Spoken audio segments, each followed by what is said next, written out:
Good evening, everybody. Hope you're having a wonderful week. And I promised we'd get together this week on Wednesday, and here I am to deliver.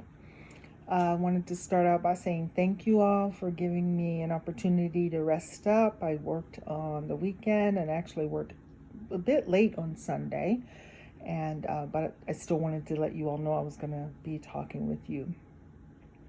So quite a few things are on my mind, and rather than doing any teaching, I really wanted to just talk about those things and have an opportunity, honestly, to give thanks, because I'm so thankful for so many things. But one thing I can say I'm thankful for is, believe it or not, YouTube. And the main reason is it gives me an opportunity to do something I really, really wouldn't do under normal circumstances. I really don't have a problem with public speaking. I'm overcome the shyness. I know where I have hesitations in my voice and different lisps and things like that. And, for the most part, if people want to hear your message, they'll hear it.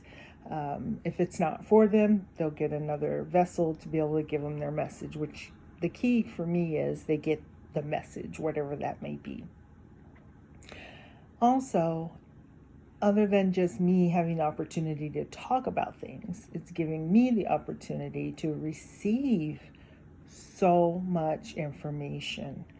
I was just talking with my sister, and we were talking about these different hair care YouTubers that we really, really enjoy, and different methods and techniques of doing our hair. And it just reminded me a lot about when we were younger and our mother was still alive, and how we would just vibe off each other's energy. We would just vibe. And another word for that would be we were enchanted with each other's energy. And that enchantment is often what is missing in our lives. We can have love. We do have love. We do have good relationships. But those times where on Saturday, where we got together as sisters and with our mom and did hair and watched Soul Train and just enjoyed the Saturday after we had finished cleaning. All this was such an enchanting time, and I know I didn't realize it at the time that it was an enchanting time, but I did know it was grounding, and it was also building my soul. And just being able to have that opportunity with YouTube and hearing women talk about what they've found with their hair, or this works or that doesn't work, it really triggers back special memories, and more important, just special feelings and remembrances of such an enchanting time. I also have to say, as we look at the cherry blossom, or sakura as it's called, it also brings back some enchanting times for me, in that my family at one point lived in Japan, military, and that was also a very enchanting time. It made me think about all the things we have in our life that we don't really think about consciously as remembrances of a time of enchantment and real bliss. Because I certainly wasn't thinking about that when I purchased this, which we are all looking at. I wasn't thinking consciously that I want to be reminded of, etc., etc. I just saw it, liked it. I really liked how it made me feel. And I figured it would fit into my home. And it has. The other thing that I want to talk about is a message that I heard this week. I was listening to a particular minister who brought forth a message via YouTube about how we are similar to the car industry. when it failed, and how, like when Obama first came in office and there were failures, and he said something that triggered something in me. And he said, you remember how the Detroit, specifically, was just too big to fail.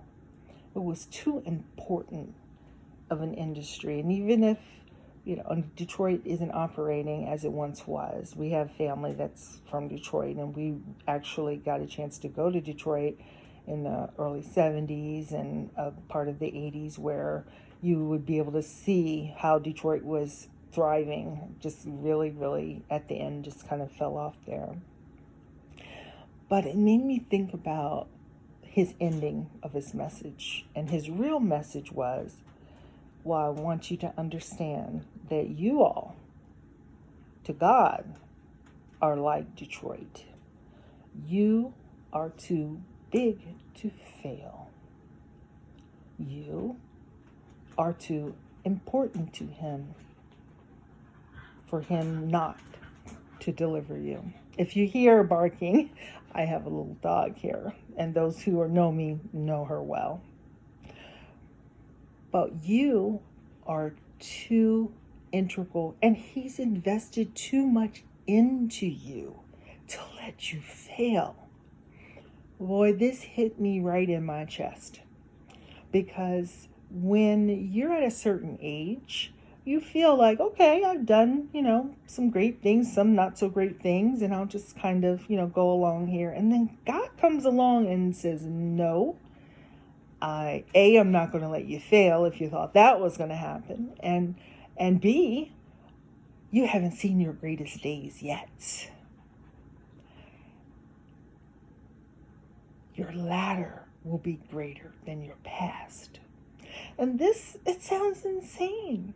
It sounds insane for people who really just feel like, okay, I put in my work. I'm going to now just kind of ride this out. And my kids are almost grown, or, no, it's just no. God isn't finished with us yet, ladies and gentlemen. He's not done. And for those who are young, and there are those that are young that are listening to this, he hasn't even started what all he's going to do with your life.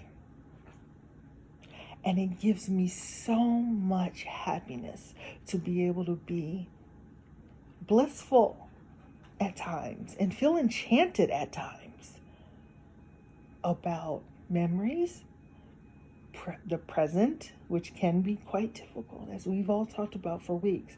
Oh, but the future. If we could only see our future like God sees our future, it isn't over until God says it's over. People can call it over for you. I'm thinking about one friend out there who really, really probably had almost given up her dream on a particular school that she'd been looking at, in a particular profession. She was raising her daughters, extremely successful. And then God just came through. And she's in school, and there are grants coming through, and we talk about it, and we rejoice about it. And I'm glad that she is being able to see tangibly what I always knew, is that God was not finished with her yet. And ladies and gentlemen, he's not finished with us yet. And we have to have the faith. I don't care if you have $1 in your pocket, and you have $1 and you have God. What more do you need? Because favor does not come in dollars. It's unmerited grace. It means we don't deserve that grace. You can't pay for favor. You can't pay for someone who's mean to everybody to suddenly want to say to you that, yeah, let me go ahead and do that for you. We can't pay for that. And we have favor. So on Wednesdays, I often either look at a Bible study from a particular preacher that I like. On Sundays, I usually do make sure I catch that particular preacher that I enjoy. And I truly have more than one.